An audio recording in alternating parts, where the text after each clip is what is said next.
maanta aynu halkan isugu nimi wuxuu daaran yahay shirar badan oo hore oo beesha hore ay u gashay oo muddaba soo socday oo aynu maanta halkan isugu nimi inaynu ka shaacinno oo aynu saxaafadda gelinno oo aynu go'aamadeennii halkan aynu ka sheegno biniin axmed muddo badan markay dib u eegtay xisbiga kulmiye iyo xukuumadda xisbiga kulmiye ay aad iyo aad uga fiirsatay waxay ka tirsatay waxyeelooyin aad iyo aad u badan cadaalad darro iyo jow iyo waxqabad la'aan iyo weliba inay waxyeelaysay oo ay muran iyo mugdi gelisay deegaamadii reerku u deganaa inay maxay ahayday munaafaqad iyo nabadgelyo xumo ay xukuumadda iyo xisbiga kulmiya ay dhex dhigeen reerihii ay walaalo ahaayeen ee daris walaadka ahaayeen ee dadka iyo duunyada iyo wax waliba ay ka dhaxeeyeen xisbiga kulmiye iyo xukuumaddiisu ma soo tirin karayno ilaa 19 waxyeello ayaanu ka tirsannay sidaa awgeed waxaa ka mid ah waxyeellada laga soo bilaabo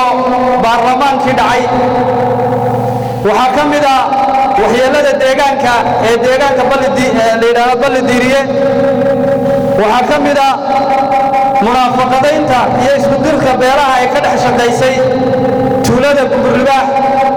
iyo mushkiladda ka taagan waxaa ka mid ah kiiska hargeysa loo raray ee gobolkii dhibaatadu ka dhacday iyo dilku laga raray ee hargeysa la geeyey ee la afduubay sidii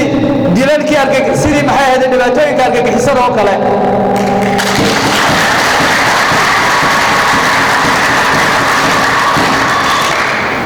waxaa ka mid ah waxyaabo fara badan oo aan la soo tirin karaynin maanta halkan cuqaashii beesha beeldaajiyayaashii odayaashii iyo waxgaradkii beesha way xidhxidhan yihiin saldhigyada burcay ay ku jiraan waxayna u xidhxidhan yihiin wax ayna shaqo ku lahayn oo jawr iyo xaqdarre iyo dulmiya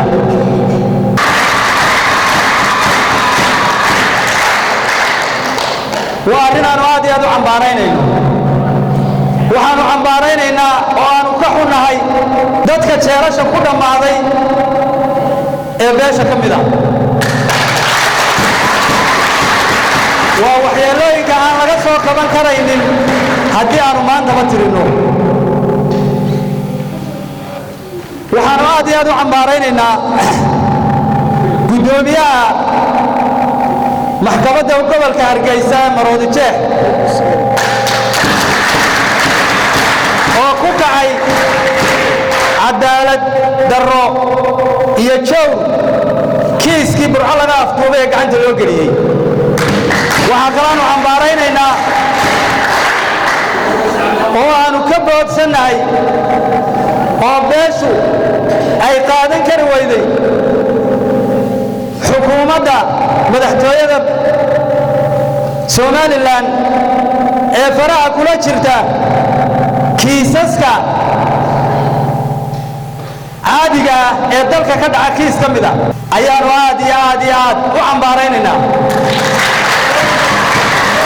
wasiirada dabada ka riixaya ayaanu aad iyo aad u cambaaraynaynaa oo aanu ka xunnahay arrimaha awgeed faraha badan ee beeshu ay tirsatay iskaga daba yimi kadib beeshu waxay go'aansatay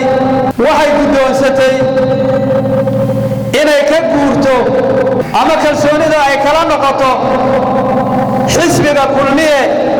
iyo xukuumadda xisbiga kulmiye oo ay ka diga rogato hog laygu qaniinay kursiye hiradkiisa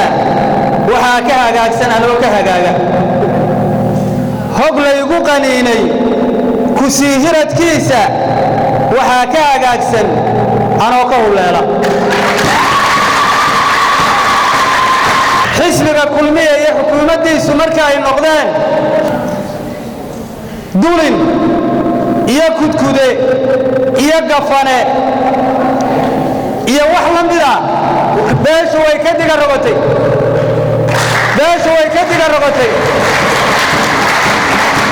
geelu markay xeradu dulun ku yeelato waa laga rogaa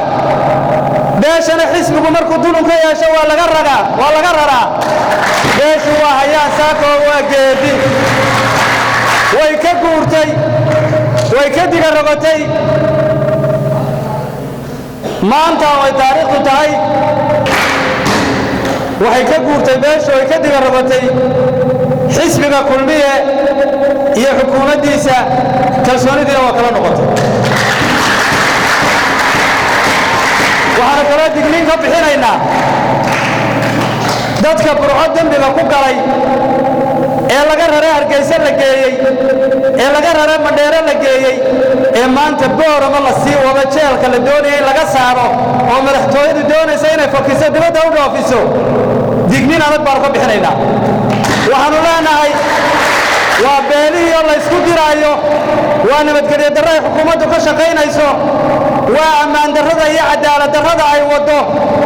oo ay doonayso inay beelu isku dhacaanoo madaxa isla galaan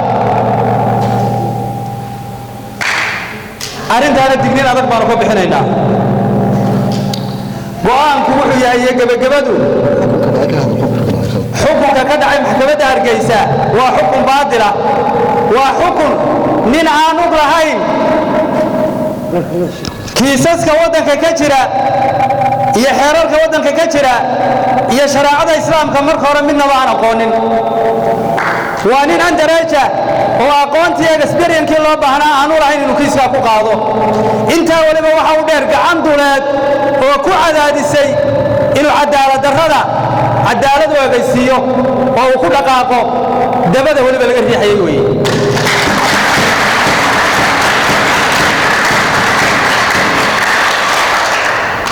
waxaanu aad uga xunnahay odayaasha bishaa Ramadaan aan waxba geysan ee jeelasha lagu riday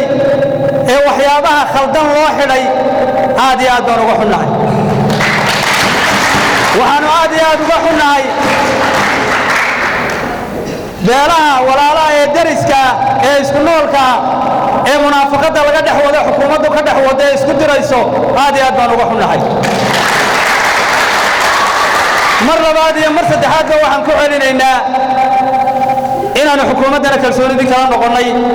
xisbiga kulmiyana aanu ka guurnay aanu ka fogaanay beeshu meesha ay gelayso iyo xisbiga ay gelayso gadaal bay ka soo sheegaysaa maanta halka laga shaacin maayo reerku hadduu guuro gurigeedalaa loo saamiyaa gurigeedalay u saan tagtay saankii waa u maqan yahay gadaal bay ka soo sheegaysaa wabilaahi tawfiiq wasalaamu calaykum waraxmatullaahi wabarakaatu